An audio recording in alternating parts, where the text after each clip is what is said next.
15টা সুন্নত মুখস্থ রাখতে হবে। 1 নাম্বার সুন্নত ফজরের সালাত জামাতে পড়তে হবে।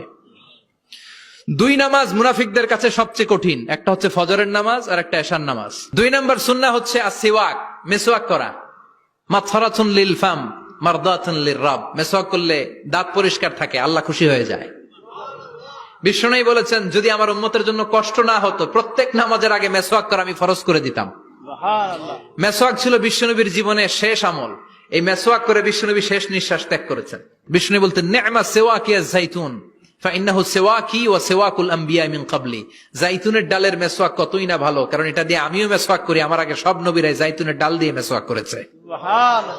3 নাম্বার হচ্ছে দুহুন, তেল মালিশ করবেন। বিশ্বনবী জাইতুনের তেল চুলে আর গায়ে দিতেন। বিশ্বনবী বলতেন ওয়াদাহিনু ফাইন্না ফিত তাদহিনি বারাকাত, তেল খাও, তেল দাও, তেল মালিশ করো, তেলের ভেতরে আল্লাহ বরকত ঢুকাইয়া দিছে।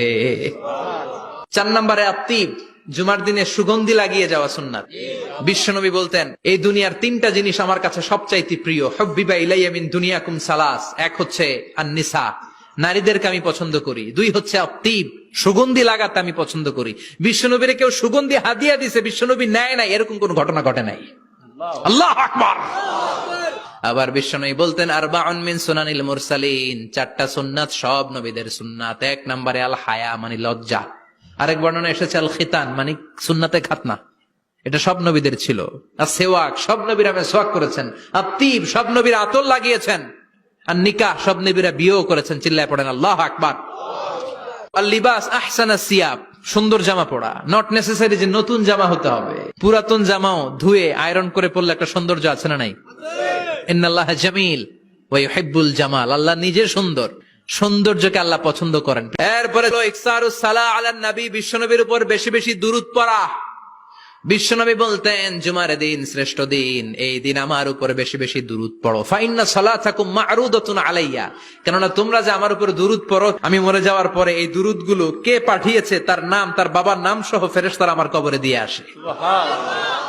সাহাবারা বললেন ইয়া রাসূলুল্লাহ কাইফা সালাতুনা মা'রুদাতুন আলাইক, আপনি মরে যাওয়ার পরে আমাদের দুরূদ কেমন করে আপনি দেখবেন? ওয়াকাদ আরিমতা, আপনি তো পচে গলে মাটির সাথে মিশে যাবেন। বিশ্বনবী বলেন ইন্নাল্লাহা হাররামা আলাল আরদি আন তাকুলা আজসাদাল আম্বিয়া, নবীদের লাশকে খেয়ে ফেলা, নবীদের লাশকে পচিয়ে ফেলা জমিনের সব মাটির জন্য আল্লাহ হারাম করে দিয়েছে। এরপরে বিশ্বনবী বলতেন জুমার দিনে সূরাতুল কাহাফ পড়বা, কাহাফ পড়া সুন্নাহ। বিশ্বনবী বললেন সূরাতুল কাহাফ যে তেলাওয়াত করবে ইয়াকুনু লাহু নূর, এই সূরাতুল কাহাফ কিয়ামতের দিন তার সামনে বিশাল একটা আলো হয়ে আসবে। এই আলো দিয়ে পুলসিরাত পার হয়ে ওই বান্দা জান্নাতের ভেতরে ঢুকে যাবে। আবার বিশ্বনবী বলেন যারা সূরাতুল কাহাফের প্রথম 10 আয়াত তেলাওয়াত করবে জুমার দিন, শেষের 10 আয়াত যারা জুমার দিন তেলাওয়াত করবে, দাজ্জালের ফিতনা থেকে তাদেরকে মুক্ত রাখবে কে? এরপর আত-তাবকির ইলাল মসজিদ, মসজিদে আগে আগে যাওয়া সুন্নত। আগে যিনি যাবে উনি কি পাবে? তারপরে গরু, তারপরে বকরি, তারপরে মুরগি, মুরগির পরে ডিম না আন্ডা? আন্ডা। আল মাশিউ আলাল ইকদাম, বিশ্বনবী বললেন হেঁটে হেঁটে জুমার নামাজে যাওয়া সুন্নাহ।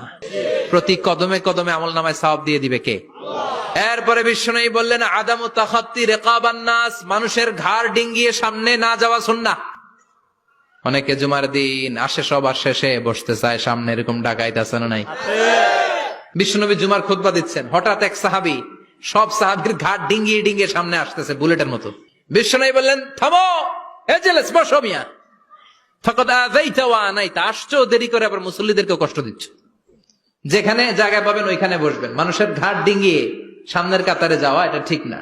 এরপরে বিশ্বনবী বললেন দুখুলুল মসজিদে রাকাতাইন, জুমার নামাজের দিন মসজিদে ঢোকার পরে 2 রাকাত পড়া সুন্নত। কয় রাকাত? 2 রাকাত।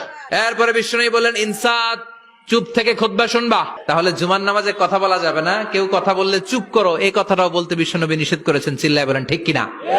এরপরে মজার একটা কথা বিশ্বনবী বলেছেন জুমার নামাজ পড়তে যেয়ে যদি কারো ঘুম আসে জায়গা চেঞ্জ করে বসো।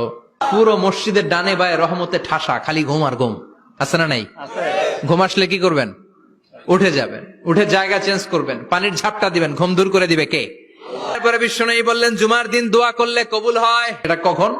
অনেক ইখতিলাফ আছে, বেশিরভাগ মুহাদ্দিসিন বলেছেন জুমার দিন আসরের নামাজের পর থেকে মাগরিবের আগ পর্যন্ত, বিশেষ করে মাগরিবের আগের আধা ঘন্টা, এই সময় আল্লাহর কাছে বান্দা যদি কিছু চায় এই দোয়া আল্লাহ ফিরিয়ে দেয় না। এই 15টা সুন্নাত আমল করা যাবে তো? সবাই রাজি?